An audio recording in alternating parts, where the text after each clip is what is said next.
नमस्कार बच्चों, कैसे हैं आप सब? आशा करती हूँ आप सभी अच्छे होंगे, स्वस्थ होंगे, खुश होंगे और अपनी पढ़ाई भी अच्छे से कर रहे होंगे। जैसा कि आप सभी जानते हैं, मैं हूँ आपकी हिंदी की अध्यापिका और मैं स्वागत करती हूँ आप सभी का आईसीटी वर्चुअल क्लासरूम में। और आज हम यहाँ पर एकत्रित हुए हैं पढ़ने के लिए क्लास 6 की हिंदी। क्लास 6 की हिंदी में हम यहाँ पर पढ़ रहे हैं अपने हिंदी व्याकरण का टॉपिक विराम चिन्ह। तो अभी हम लगभग यहाँ पर 3-4 सेशन से इस चैप्टर को, इस पार्ट को पढ़ रहे हैं हिंदी व्याकरण के। तो मुझे लगता है लगभग आप लोगों को काफी अच्छे से सारे विराम चिन्ह यहाँ पर क्लियर हो गए होंगे, जिसमें से 1 या 2 विराम चिन्ह हमने यहाँ पर आज पढ़ने हैं। बाकी हमने पूरा टॉपिक यहाँ पर अच्छे से क्लियर कर लिया है और एक बार इस टॉपिक को यहाँ पर रिवाइज करेंगे हर बार की तरह, क्योंकि कई बार जैसे मैं आपको बताती हूँ कि बच्चे क्लास में पहली क्लास में नहीं होते हैं और उनसे अगर कोई प्रश्न अगर पूछो तो उन्हें पता नहीं होता है। तो इससे क्या होता है कि अगर मैं शुरुआत में आपको सारी चीजें हमने क्या लास्ट सेशन में पढ़ा था क्लियर अगर कर दूं तो आपको अच्छे से समझ आ जाता है। ठीक है, तो आज हमने जो आगे के टॉपिक्स पढ़ने हैं उनके लिए बिल्कुल रेडी हो जाइए, कॉपी पेन पेंसिल लेकर हम चलते हैं स्मार्ट बोर्ड की तरफ। शुरू करते हैं अपने आज का सेशन। सभी बच्चे ध्यान पूर्वक पढ़ेंगे तथा समझने का प्रयास भी करेंगे। तो देखिए, लास्ट सेशन में भी हमने यहाँ पर विराम चिन्हों को जो शुरुआत से हम पढ़ रहे हैं उन्हें हमने रिवाइज किया था। जैसे कि आप देख रहे हैं यहाँ पर मैंने आपको सारी जो चीजें हैं उनको यहाँ पर क्लियर किया है, अच्छे से यहाँ पर आप लोगों को बताया है कि कौन से जो चीज है उसको किस तरह से हम यहाँ पर पढ़ेंगे। ठीक है, तो देखिए सबसे पहले जैसे मैंने आपको बताया कि जो पहला भेद होता है विराम चिन्हों का, देखिए विराम का अर्थ सबसे पहले हमने यहाँ पर समझा, विराम का अर्थ होता है रुकना। और उसके बाद मैंने आप लोग को बताया कि हम कब रुकते हैं। हम कब रुकते हैं? जब हम लिखते वक्त, हम अपने किसी भी वाक्य को लिखते वक्त हमें बीच में थोड़ी देर के लिए रुकना होता है। क्यों रुकना होता है? क्योंकि हमें अपनी बात को स्पष्ट करना होता है, अपनी बात के भावों को समझाना होता है, तो उसके लिए हमें थोड़ी देर के लिए रुकना होता है। और वो जो विराम होता है वो अलग अलग तरह का हो सकता है, अलग अलग तरह के हम यहाँ पर रुक सकते हैं। जैसे हमने कहा, एक होता है पूर्ण विराम किसी भी वाक्य के अंत में। ठीक है, तो जैसे आप देखेंगे अगर हम कहीं पर बाहर जा रहे हैं, ठीक है, तो क्या होगा, आप इस चीज को हम कैसे समझेंगे? देखिए विराम का क्या महत्व है हिंदी में। अगर आप रोड पर चल रहे हैं, ठीक है, अगर आप रोड पर चल रहे हैं और रोड पर अगर आप लगातार चलते हैं, ठीक है, लगातार चलते हैं, लगातार चलते हैं, लगातार चलते हैं, तो क्या होता है? सड़क के नियमों का उल्लंघन होता है। यानी कि अगर आप रोड पे चल रहे हैं तो आपको अलग अलग कारणों से बीच में रुकना पड़ेगा। जैसे सबसे मेन कारण क्या होगा रुकने का? सबसे मेन कारण होगा कि आपका डेस्टिनेशन आ जाएगा, यानी कि जहां पर आपको रुकना है वो जगह आपकी आ जाएगी। ठीक है, तो वो है आपका पूर्ण विराम। अगर आपको बीच बीच में रेड लाइट मिल जाती है, रेड लाइट पे आपको रुकना होता है, ट्रैफिक लाइट आपको मिलती है, तो वहां पर आपको रुकना होता है। ठीक है, कई बार आपको बीच में ट्रैफिक मिल जाता है, उसके लिए आपको रुकना होता है। कई बार आपको सामने वाला अगर गाड़ी को बैक कर रहा है तो तब आपको रुकना होता है। ठीक है, तो ये क्या है, अगर आप रास्ते में चलते वक्त अगर रुकते नहीं हैं, ठीक है, तो ये क्या होता है? सड़क के नियमों का उल्लंघन होता है। यानी कि अगर आप रेड लाइट पे नहीं रुकेंगे तो क्या होगा? आपका चालान हो जाएगा। अगर आप जो सामने से गाड़ी आ रही है उसको आप जाने नहीं देंगे, या पीछे से कोई और गाड़ी आ रही है जो कि गवर्नमेंट से रिलेटेड है या कोई एम्बुलेंस है या ऐसी चीज है, उसको आप अगर साइड नहीं दे रहे हैं तो आपका चालान हो जाएगा। ठीक है ना? अगर रास्ते में आपने कोई भी नियम तोड़ा, कि अगर आप गलत साइड चल रहे हैं, रॉन्ग साइड चल रहे हैं, स्पीड आपने बढ़ा रखी है, तो इस तरह के हर चीज में क्या होता है? आपका चालान हो जाता है, यानी कि नियमों का उल्लंघन हो जाता है। तो बिल्कुल उसी तरह से जब हम बोल रहे होते हैं, जब हम पढ़ रहे होते हैं, जब हम लिख रहे होते हैं, तो यदि हमें अपने भावों की अभिव्यक्ति करनी है, पूर्ण रूप से अगर अपने भाव एक्सप्लेन करने हैं, पूर्ण रूप से अपने भाव सामने रखने हैं किसी के, तो हमें बीच बीच में रुकना पड़ेगा। ठीक है, अगर मैं देखिए आपको यहाँ पर जैसे मैंने आपको बताया, तो आपको मैं एक चीज यहाँ पर क्लियर करती हूँ। जैसे आपने देखा होगा, हमने सबसे पहले यहाँ पर विराम चिन्हों के बारे में पढ़ा और उसके बाद जैसे मैं यहाँ पर आपको बताऊंगी कि इसको आप कैसे समझेंगे। देखिए, एक तो यहाँ पर हम काफी आगे अभी निकल चुके हैं, लेकिन आपको भूलना नहीं चाहिए कि हम पढ़ क्या रहे हैं।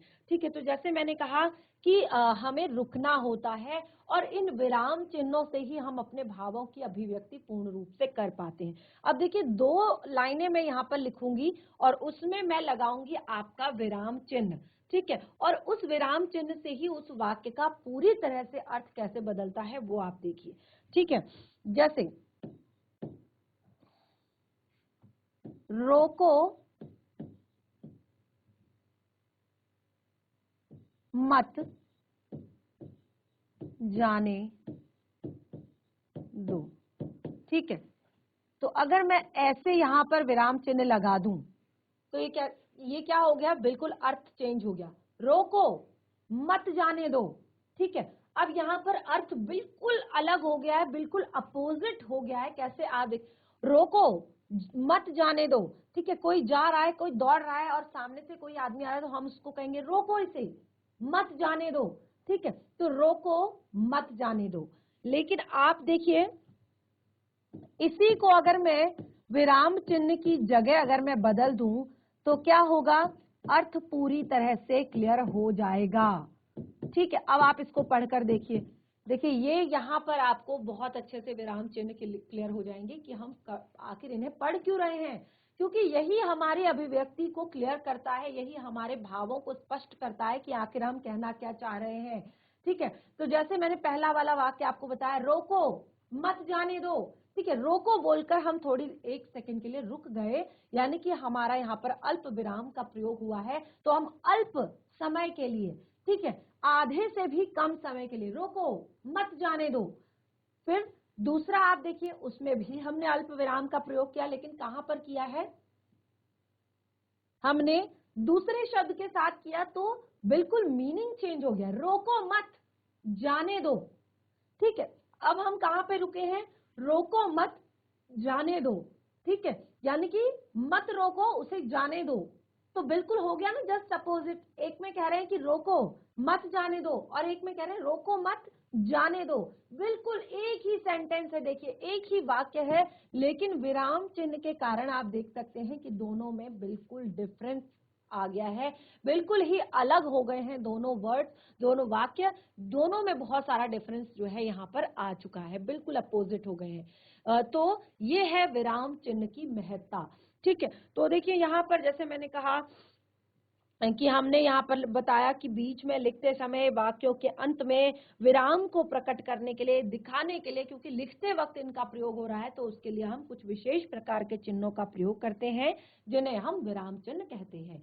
और क्योंकि अलग अलग जगह पर अलग अलग तरीके से रुकना होता है, अलग अलग चीजों के लिए रुकना होता है, इसीलिए उनके चिन्ह भी क्या है, अलग अलग है। ठीक है, जैसे मैंने आपको एग्जांपल दिया कि आप कहीं पर जो ट्रैफिक लाइट के लिए रुकते हैं, कहीं पर आप किसी चीज के लिए रुकते हैं, कहीं पर आप किसी चीज के लिए रुकते हैं, तो यहाँ पर भी आपको अलग अलग चीजों के लिए रुकना होता है।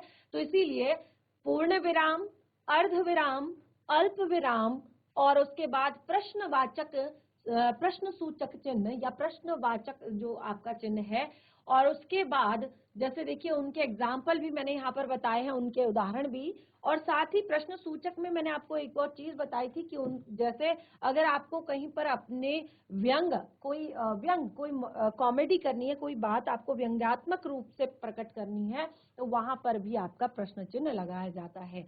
उसके बाद कोष्ठक चिन्ह के बारे में हमने पढ़ा था कि वाक्य में शब्दों के अर्थ को स्पष्ट करने के लिए कोष्ठकों का प्रयोग किया जाता है। ठीक है, और उसके बहुत सारे उदाहरण आप देख सकते हैं, यहाँ पर मैंने आपको दिए थे। उसके बाद हमने यहाँ पर पढ़ा था अवतरण या उदाहरण चिन्ह। तो उदाहरण चिन्ह के लिए भी मैंने यहाँ पर आपको बताया था कि जब हम किसी महापुरुष द्वारा कही गई बात को, यानी कि किसी महान व्यक्ति के द्वारा कही गई बात को कोट करते हैं, यानी कि उसको हम एक तरह से उदाहरण के तौर पर प्रस्तुत करते हैं, तो उसमें हम क्या करते हैं, इस तरह से उदाहरण चिन्ह का प्रयोग करते हैं। ठीक है, तो ये भी आपको क्लियर हो चुका था। उसके बाद हमने यहाँ पर पढ़ा था विस्मय सूचक। तो विस्मय सूचक चिन्ह के लिए मैंने आपको यहाँ पर बताया था कि विस्मय जो है उसमें आपका हर्ष, विस्मय, घृणा, करुणा, भय, शोक आदि भाव का जो बोध कराता है, बोध कराने के लिए कि यहाँ पर ये भाव प्रकट हुआ है, उसके लिए हम विस्मय सूचक चिन्ह का प्रयोग करते हैं। तो देखिए 4 मैंने यहाँ पर बताया था और कुछ मैंने आप लोगों से कहा था कि आप खुद भी होमवर्क में लिख कर लाएंगे। और देखिए जहां पर आपका इस तरह से विस्मय वाचक वाक्य होगा, उसमें आप विस्मय सूचक चिन्ह का प्रयोग जरूर करेंगे। ठीक है, उसी से ये आपको पता चलेगा कि ये आपका विस्मय सूचक चिन्ह है। उसके बाद आता है लाघव चिन्ह। तो लाघव चिन्ह में शब्दों को संक्षिप्त रूप में लिखने के लिए, ठीक है, लाघव चिन्ह लास्ट सेशन में ही पढ़ा है, और जिन बच्चों ने लास्ट सेशन में क्लास अटेंड नहीं की थी वो देख लीजिए ध्यान पूर्वक। तो लाघव चिन्ह जिन शब्दों को संक्षिप्त रूप में लिखने के लिए, यानी कि किसी भी शब्द को जब हम संक्षिप्त रूप में लिखने के लिए जिस चिन्ह का प्रयोग करते हैं उसे हम लाघव चिन्ह कहते हैं। और यहाँ पर उदाहरण भी मैंने आपको दिए हैं, और उदाहरण में आप देख सकते हैं, बिल्कुल सरल से उदाहरण हैं जिनको आप दिन भर में पढ़ते हैं, देखते हैं, सुनते हैं, समझते हैं। ठीक है, जैसे जैसे क्या यहाँ पर बताया है, डॉक्टर। ठीक है, डॉक्टर जो आपका शब्द है आप देख सकते हैं, उसको हम कभी भी हमेशा हर शब्द के साथ हम पूरा पूरा नहीं लिखते, बल्कि हम इस तरह से उसको लिखते हैं। ठीक है, पंडित, पंडित भी हम कोई भी शब्द जो है पूरा पूरा किसी के आगे, जैसे हम कहते हैं पंडित जवाहरलाल नेहरू, ठीक है, या तो हम क्या करते हैं, पूरा पूरा पंडित ना लिखकर इस तरह से उसको संक्षिप्त यानी कि छोटे रूप में लिखते हैं। उत्तर प्रदेश, ठीक है, हिमाचल प्रदेश, ठीक है, ऐसे ऐसे ऐसे जो नाम होते हैं, ऐसी चीजें, उनको भी हम क्या करते हैं, संक्षिप्त में लिखते हैं। और ये तो आपने जरूर देखा होगा जब आप एग्जाम देते हैं या आपकी बुक में लिखा होता है कृपया पृष्ठ उलटिए, ठीक है, तो वहां पर पूरा पूरा कभी नहीं लिखा रहता, हर पेज के नीचे आप देखेंगे इस तरह का जो है प्रिंट हुआ रहता है। और आपने देखा होगा जब कभी आप सदी के बारे में पढ़ते हैं तब आप ईस्वी जो शब्द होता है उसको पूरा पूरा कहीं पर भी नहीं देखते, आपको इस तरह से लिखा हुआ दिखाई देता है। तो इस तरह से हमने यहाँ पर 8 जो है आपके 9 जो विराम चिन्ह है, जिसमें हमने नेक्स्ट पढ़ा था योजक चिन्ह। तो योजक के लिए मैंने आपको बताया था कि ये क्या करता है, आपस में जोड़ने के लिए, अर्थात जो सामासिक पदों के या युग्म शब्दों या तुलनात्मक शब्दों के बीच में लगाए जाने वाला चिन्ह है। किसमें लगाया जाता है, सामासिक पदों के बीच में, युग्म शब्दों के बीच में, पुनरुक्त शब्दों के बीच में, तुलनात्मक शब्दों के बीच में लगाया जाता है। उदाहरण के लिए आप देख सकते हैं, यहाँ पर मैंने काफी सारे उदाहरण आपको दिए हैं। जैसे क्या क्या उदाहरण दिया है, देखिए रात दिन, ठीक है, ये क्या है, आपके युग्म शब्द है। अमीर गरीब, खाते, अब देखिए अमीर गरीब, ठीक है, ये आपका क्या है, युग्म शब्द है। उसके बाद आता है खाते खाते, ठीक है, ये पुनरुक्त शब्द है, यानी कि पुनरावृत्ति हो रही है एक ही शब्द की, खाते खाते, और आप देख रहे हैं उसके बीच में योजक चिन्ह का प्रयोग किया है। उसके बाद आता है पीते पीते, ठीक है, रोते रोते, सोते सोते, चलते चलते, हंसते हंसते, गाते गाते, ठीक है। तो इस तरह के जितने भी शब्द हैं उनके बीच में योजक चिन्ह का प्रयोग किया जाता है। उसके बाद हमने यहाँ पर कहा कि तुलनात्मक शब्दों के बीच में, तुलनात्मक यानी कि जहां पर तुलना की गई हो, ठीक है। अब यहाँ पर आप देखेंगे भरत सा भाई, भरत और सा के बीच में योजक चिन्ह लगाया गया है। भरत सा भाई, भरत से तुलना की है कि ये भाई कैसा हो, भरत के समान होना चाहिए।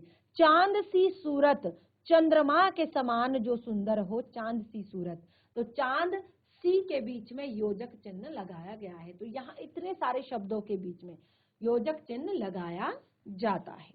तो इस तरह से हमने लास्ट सेशन में, अभी लास्ट सेशन से लेकर अभी तक जो है 9 प्रकार के विराम चिन्हों को हमने पढ़ा, और मैं आशा करती हूँ कि लगभग इसमें से आपको 4 से 5 तो अच्छे से कंठस्थ हो गए होंगे, आपने अच्छे से समझ लिए होंगे। अब हम बढ़ते हैं आगे अपने 10वें, जो हमारा 10वां भाग है इसका, उसको पढ़ते हैं, उसको समझते हैं कि क्या है हमारा 10वां विराम चिन्ह। हेडिंग डाल लीजिए निर्देशक चिन्ह। 10वां जो है हमारा वो है निर्देशक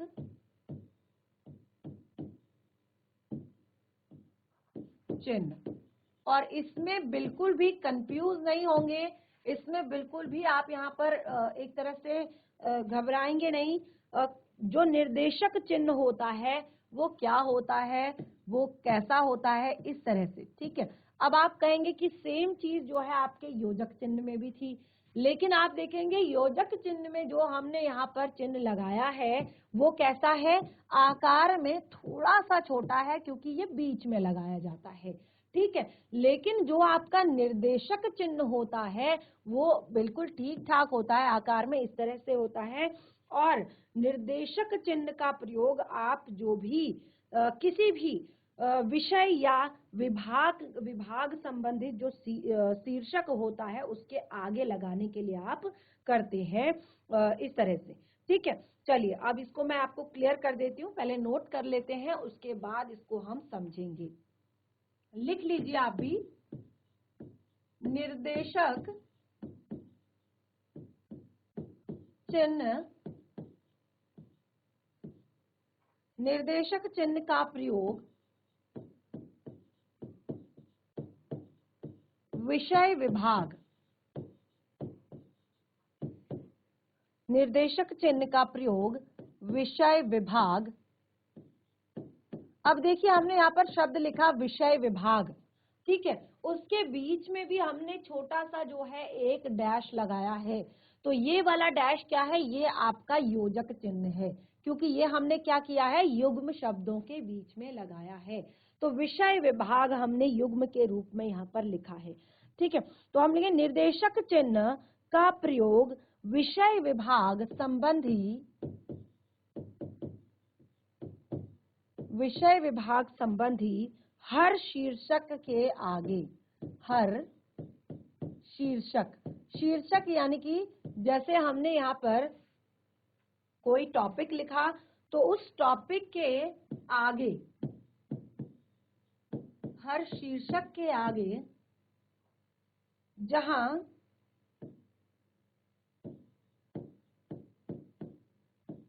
उदाहरण देना हो वहां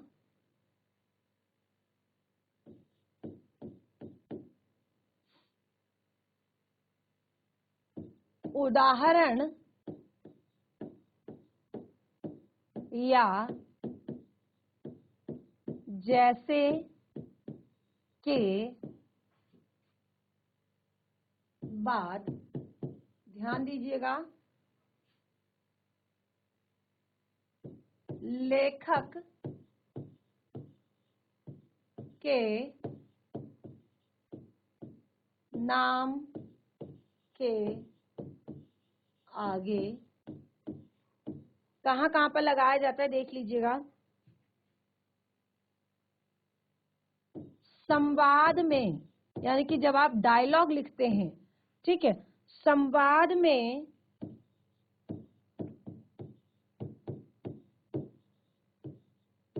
बोलने वाले के, बोलने वाले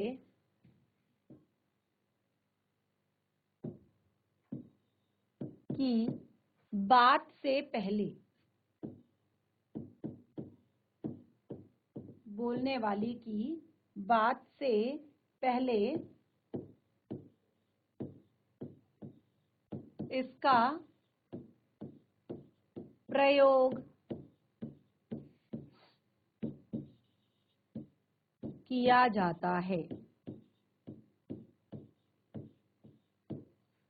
ठीक है, क्या बताया, निर्देशक चिन्ह का प्रयोग विषय विभाग संबंधित हर शीर्षक के आगे। ठीक है, कहां कहां पर कहा कि विषय विभाग संबंधित हर शीर्षक के आगे, और जहां उदाहरण देना हो वहां, और उदाहरण या जैसे के बाद, ठीक है, जब आप उदाहरण या जैसे लिखते हैं उसके बाद और लेखक के नाम के आगे, यानी कि आप किसी लेखक का नाम लिख रहे हैं तो उसके आगे आप लगाएंगे, तथा संवाद में बोलने वाले की बात से पहले इसका प्रयोग किया जाता है। किसका? निर्देशक चिन्ह का। ठीक है, अगर हमने, जैसे मैंने यहाँ पर कहा कि संवाद से पहले, ठीक है, तो अगर आप कोई डायलॉग लिख रहे हैं तो डायलॉग में देखिए, जैसे हमने कहा जैसे, इससे पहले लगाया, इसके बाद लगाया जाता है। ठीक है, एक तो ये हो गया आपका उदाहरण।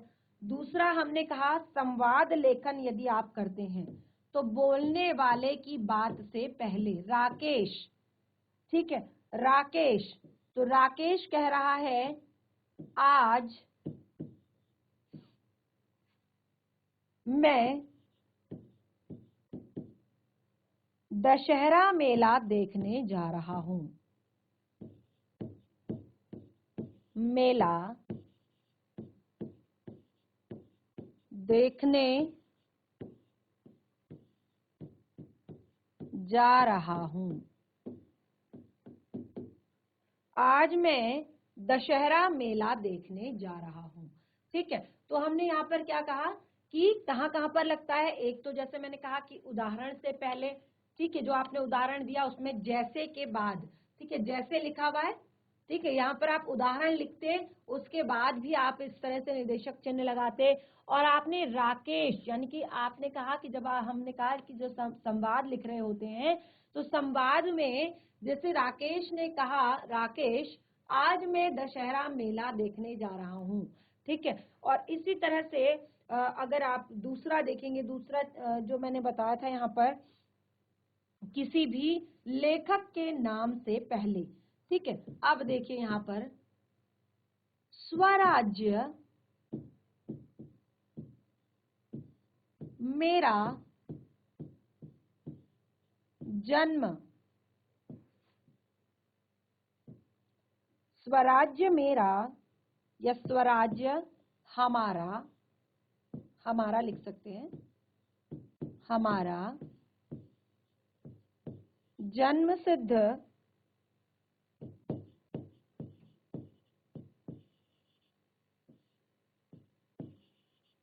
अधिकार है।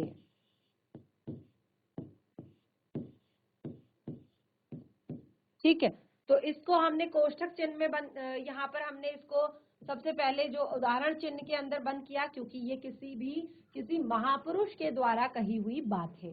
ठीक है, ये किसी महापुरुष के द्वारा कही हुई बात है, तो इसको हमने यहाँ पर उदाहरण चिन्ह में बंद किया। और उसके बाद देखिए हमने यहाँ पर लगाया निर्देशक चिन्ह। ठीक है, निर्देशक चिन्ह लगाया और फिर हमने लिखा लेखक का नाम, जिसने इस बात को कहा है। किसने कहा स्वराज्य हमारा जन्मसिद्ध अधिकार है? लोकमान्य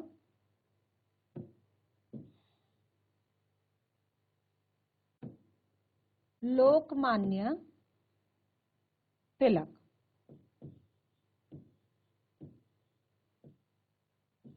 ठीक है, किसने कहा था स्वराज्य हमारा जन्मसिद्ध अधिकार है? लोकमान्य तिलक जी द्वारा। ठीक है, तो ये है आपका निर्देशक चिन्ह। निर्देशक चिन्ह क्या कर रहा है आपको? निर्देशक चिन्ह का प्रयोग आप किसी भी विषय विभाग से संबंधित, अगर आप कोई भी टॉपिक लिख रहे हैं, कोई भी शीर्षक आप लिख रहे हैं, वहां पर आपको लगाना है। अगर आप उदाहरण दे रहे हैं वहां आपको लगाना है। अगर आप उदाहरण लिख रहे हैं शब्द, वहां आपने लगाना है। अगर आप उदाहरण के अलावा अगर आप जैसे शब्द का प्रयोग कर रहे हैं वहां आपने लगाना है। लेखक, किसी लेखक के बारे में अगर आप लिख रहे हैं वहां आपने लगाना है। और दूसरा लास्ट हमने यहाँ पर क्या बताया था? संवाद में बोलने वाले की बात से पहले, यानी कि अगर आप डायलॉग राइटिंग कर रहे हैं, संवाद लेखन अगर आप कर रहे हैं, तो बोलने वाले की जो बात है, बोलने वाला जैसे हमने कहा राकेश आज मैं दशहरा मेला देखने जा रहा हूँ। ठीक है, तो बोलने वाला है राकेश, उसके बाद जो उसका डायलॉग लिखा हुआ है, उसका संवाद लिखा हुआ है, उससे पहले हमने ये लगाना है। ठीक है, तो यहाँ पर एक ही चीज के हमने 3 अलग अलग उदाहरण आपको दिए, 3 तरह से मैंने आपको ये क्लियर किया है निर्देशक चिन्ह, और मैं आशा करती हूँ कि आपको ये बहुत अच्छे से क्लियर हो चुका होगा। ठीक है, अब हमारा आता है लास्ट जो है, उसे हम कहते हैं हंस पद चिन्ह। ठीक है, उसको हम कहते हैं हंस पद चिन्ह। अगर ये आपने नोट डाउन कर लिया हो तो हम आगे बढ़ते हैं, और मैं आप लोगों से हमेशा कहती हूँ कि जब मैं नोट करवा रही होती हूँ तो तब आप लोग साथ साथ नोट करते रहें। ये है हमारा नंबर 11। ठीक है,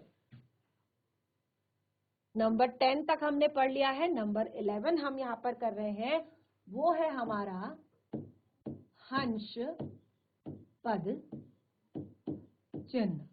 नोट कर लीजिए, हंस पद चिन्ह। क्या होता है हंस पद चिन्ह, किस तरह का इसका आपका चिन्ह होता है वो देख लीजिए। ये है आपका हंस पद चिन्ह। ठीक है, इसको हम कहते हैं हंस पद चिन्ह। अब इसका प्रयोग कब किया जाता है? अक्सर आप लोग करते हैं, अक्सर आप लोग हंस पद चिन्ह का प्रयोग करते हैं। तो क्या होता है, देखिए, जब आप लिख रहे होते हैं, ठीक है, क्योंकि ये विराम चिन्ह जो है ज्यादातर हमें लिखित भाषा में ही शो करने होते हैं। बोलते वक्त विराम चिन्हों का आप एक तरह से इतना ज्यादा पता नहीं चल पाता है, लेकिन लिखते वक्त इसका बहुत ज्यादा उपयोग होता है, इसीलिए हम इनको पढ़ भी रहे हैं। तो लिखित भाषा में क्या होता है, कई बार लिखते लिखते आपसे कोई शब्द जो है छूट जाता है, ठीक है ना, कई बार होता है ऐसा। और जब हम पेंसिल से लिख रहे होते हैं, फिर हम क्या करते हैं, इरेज कर लेते हैं लाइन को, और हम क्या करते हैं, उसको दोबारा लिख लेते हैं। और ऐसा कई बार हो जाता है कि हम पूरा आंसर लिख देते हैं, लेकिन कहीं पे हमारा एक वर्ड जो है, एक शब्द जो है छूट जाता है। तो हम क्या करते हैं, उसको लिखने के लिए फिर हंस पद चिन्ह का प्रयोग करते हैं। अब देखिए, जैसे यहाँ पर इसको नोट कर लीजिए पहले, लिखित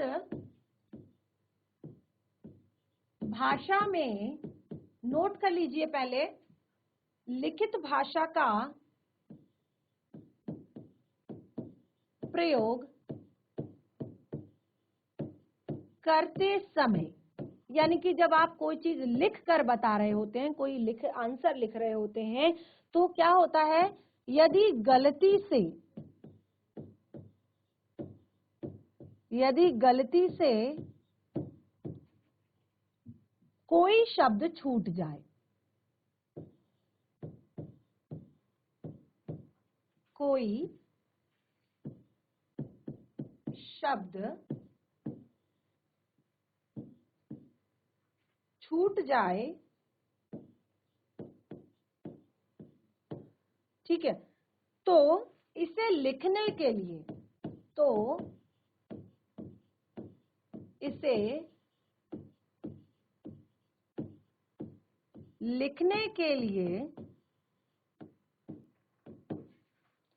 जब शब्द छूट जाता है तो इसे लिखने के लिए हंस पद चिन्ह का प्रयोग किया जाता है।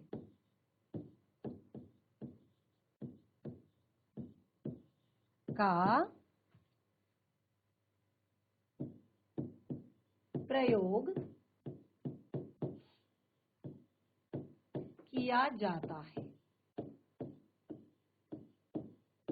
ठीक है, तो इस चिन्ह को हंस पद चिन्ह या त्रुटि परक, इसको देखिए, इसे त्रुटि परक चिन्ह भी कहा जाता है। इतना आप लिख सकते हैं, यहां पर अलग से लिख सकते हैं कि इसे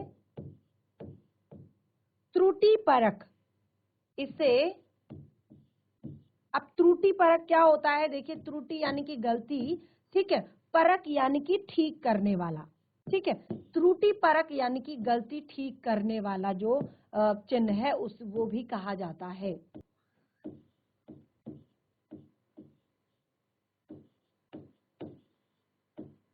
चिन्ह, त्रुटि परक चिन्ह भी कहा जाता है। इसको आप इस तरह से अंडरलाइन कर लेंगे, त्रुटि परक यानी कि ये गलती को ठीक करने वाला त्रुटि परक चिन्ह, ठीक है, भी कहा जाता है। अब देखिए, उदाहरण के लिए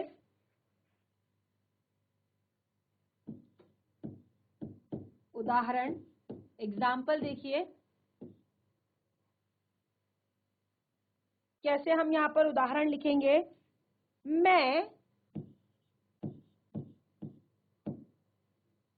विद्यालय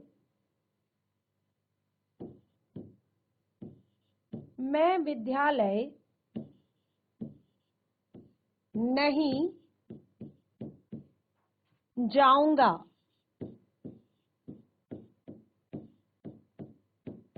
मैं विद्यालय नहीं जाऊंगा।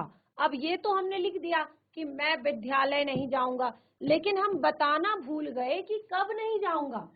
ठीक है, गलती से शब्द छूट गया कि कब नहीं जाऊंगा। इतना तो लिख दिया कि मैं विद्यालय नहीं जाऊंगा, लेकिन छूट गया गलती से कि कब नहीं जाऊंगा। तो हम यहाँ पर त्रुटि परक चिन्ह का प्रयोग करेंगे और लिखेंगे मैं कल विद्यालय नहीं जाऊंगा। समझ आया? मैं कल विद्यालय नहीं जाऊंगा। सदा बोलना चाहिए। सदा बोलना चाहिए। आप वाक्य लिख रहे थे, लेकिन आप भूल गए कि क्या बोलना चाहिए। आपसे छूट गया कि क्या बोलना चाहिए। तो इस तरह से आप त्रुटि परक चिन्ह का प्रयोग करेंगे। फिर आप लिखेंगे सत्य। सदा सत्य बोलना चाहिए। इस तरह से आप ऊपर लिखेंगे। ठीक है, आप देख रहे हैं जगह कि कैसे लिखना है आपको। ठीक है, तो नंबर 3 है आपका, मैं बाजार जाऊंगा। मैं बाजार जाऊंगा।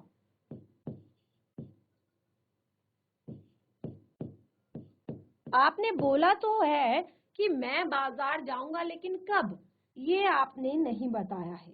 तो आप यहाँ पर इस तरह से त्रुटि परक चिन्ह का प्रयोग करेंगे और लिखेंगे आज। ठीक है, और ये हमेशा कहाँ लिखा जाता है? ऊपर लिखा जाता है। ठीक है, नीचे नहीं लिखना है। कई बार बच्चे क्या करते हैं कि गलती कर देते हैं, इस तरह से त्रुटि परक चिन्ह तो लगा देते हैं, लेकिन फिर उसको नीचे लिख देते हैं। लेकिन नीचे नहीं लिखना है। जब आपने त्रुटि परक चिन्ह लगाया है तो आपको फिर उसके ऊपर लिखना है। ठीक है, ये आपकी लाइन जा रही है, फिर आपने यहाँ पर ऊपर उसको लिखना है। समझ आया? तो इस तरह से हमने यहाँ पर अपने 11 के 11 जो चिन्ह हैं, विराम चिन्ह, उनको यहाँ पर अच्छे से पढ़ा, समझा, और लास्ट जो हमारा है त्रुटि परक यानी कि हंस पद चिन्ह, उसको भी हमने यहाँ पर पढ़ लिया। और इस तरह के चिन्ह का आप प्रयोग जो है अक्सर करते हैं। आप लोगों की नोटबुक में इस तरह का चिन्ह जो है लगा हुआ होता है, और ये सही भी है कि अगर आप भूल गए हैं कहीं पर कोई वर्ड लिखना, तो क्योंकि अगर आप नहीं लिखेंगे तो फिर भी आपका जो वाक्य होगा वो कंप्लीट नहीं होगा, और ना ही वो उसका जो भाव है यानी कि उसमें जो बात कही गई है वो समझ आएगी, यानी कि वो वाक्य स्पष्ट भी नहीं होगा। तो इसीलिए उनको स्पष्ट करने के लिए ही हम ये चिन्ह लगाते हैं। तो हंस पद चिन्ह भी हमारी बात को स्पष्ट कराने में ही क्या करता है? हेल्प करता है, मदद करता है। यानी कि जो छूटा हुआ वाक्य है उसको हम लिख सकते हैं, शब्द जो छूटा हुआ है उसको हम लिख सकते हैं। तो ये समझ आया सभी को? हैंड रेज करके बताएंगे कि समझ आ रहा है। समझ आ रहा है सभी को? वेरी गुड, बहुत अच्छे, वेरी गुड। तो ये टॉपिक लगभग हमारा आज यहाँ पर बहुत अच्छे से कंप्लीट हो चुका है। और देखिए आज का आपका होमवर्क जो है वो है कि आप इन 11 के 11 विराम चिन्हों को अच्छे से पढ़कर आएंगे घर से। और देखिए घर से पढ़कर आने का एक फायदा ये है कि अगर आपको कोई चीज समझ नहीं आई, अगर आप घर पर पढ़ेंगे आपको पता चलेगा हाँ ये मुझे समझ आ गया है, ये पूर्ण विराम है इसलिए इसको यहाँ पे लगाया जाता है, ये अर्ध विराम है इसको यहाँ पर लगाया जाता है, लेकिन अल्प विराम को कहाँ लगाया जाता है। ठीक है, तो ऐसे तरीके से आपको जो चीज समझ नहीं आती है वो भी आपको पता चल जाता है कि हाँ मुझे क्या समझ आ रहा है क्या नहीं समझ आ रहा है। तो उससे क्या होता है कि आप नेक्स्ट सेशन में आकर अपने डाउट्स जो है, अपनी प्रॉब्लम्स जो है यहाँ पर बता सकते हैं, अपनी दिक्कत यहाँ पर बता सकते हैं। तो इस तरह से ये जो टॉपिक है ये हमारा कंप्लीट होता है। तो हमने यहाँ पर आज अपने हिंदी व्याकरण का एक और टॉपिक जो है कंप्लीट कर लिया है, जिसका नाम था विराम चिन्ह, और 11 तरह के विराम चिन्हों को हमने यहाँ पर पढ़ा। और मैं आशा करती हूँ कि आपको ये सभी समझ भी आए होंगे। तो घर पर इन्हें रिवाइज करें, कोई भी डाउट हो तो उसे नेक्स्ट सेशन में जरूर क्लियर करें। और देखिए, मैं आपसे इतना जरूर कहूंगी कि अगर आपने अच्छे से इसको नोट किया है तो इसको फेयर नोटबुक में अच्छे से लिखें और अपने स्कूल में अपने टीचर्स को चेक कराएं। तो इस तरह से हमारा आज का सेशन यहीं पे समाप्त होता है। हम मिलेंगे अपने नेक्स्ट सेशन में एक नए पाठ के साथ। तब तक के लिए धन्यवाद। आपका दिन शुभ हो।